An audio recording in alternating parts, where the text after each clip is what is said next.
तीनों प्रश्नों पर विचार करते हुए तीन बातें और उपस्थित होती हैं। पहला, चेतन तत्व, आत्मा, पुरुष, जीव।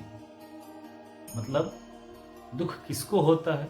जिसको दुख होता है उसका वास्तविक स्वरूप क्या है?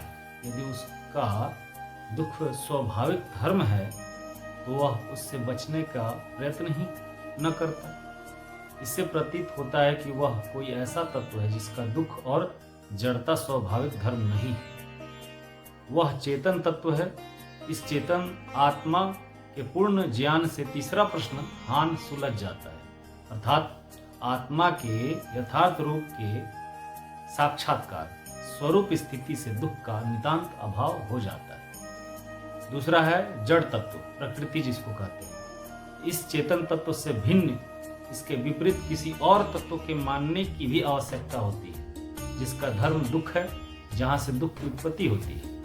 और जो इस चेतन तत्व से विपरीत धर्म वाला है वह जड़ तत्व, जिसको प्रकृति, माया आदि आदि कहते हैं। इसके यथार्थ रूप को समझ लेने से पहला और दूसरा दोनों प्रश्न सुलझ जाते हैं, अर्थात दुख इसी जड़ तत्व का स्वाभाविक गुण है, न कि आत्मा का। जड़ और चेतन तत्व में आसक्ति अर्थात अविवेकपूर्ण संयोग ही हे अर्थात त्याज्य दुख का वास्तविक स्वरूप है, और चेतन तथा जड़ तत्वों का अविवेक अर्थात मिथ्या ज्ञान या अविद्या हे हेतु अर्थात त्याज्य दुख का कारण है। चेतन और जड़ तत्वों का विवेकपूर्ण ज्ञान हानोपाय यानी दुख निवृत्ति का मुख्य साधन है।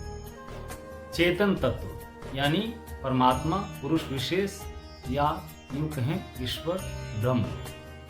इन दोनों चेतन और जड़ तत्वों के मानने के साथ एक तीसरे तत्व को भी मानना आवश्यक हो जाता है, जो पहले चेतन तत्व के सर्वांश अनुकूल हो और दूसरे जड़ तत्व के विपरीत हो, अर्थात जिसमें पूर्ण ज्ञान हो, जो सर्वज्ञ हो, सर्वव्यापक हो, सर्वशक्तिमान हो, जिसमें दुख, जड़ता और अज्ञान का नितांत अभाव हो। जहां तक आत्मा का पहुंचना आत्मा का अंतिम ध्येय हो, जो ज्ञान का पूर्ण भंडार हो, जहां से ज्ञान पाकर आत्मा जड़ चेतन का विवेक प्राप्त कर सके और अविद्या के बंधनों को तोड़कर हे दुख से सर्वथा मुक्ति पा सके। इस तर्क के द्वारा हमें तीसरे और चौथे दोनों प्रश्नों का उत्तर मिल जाता है।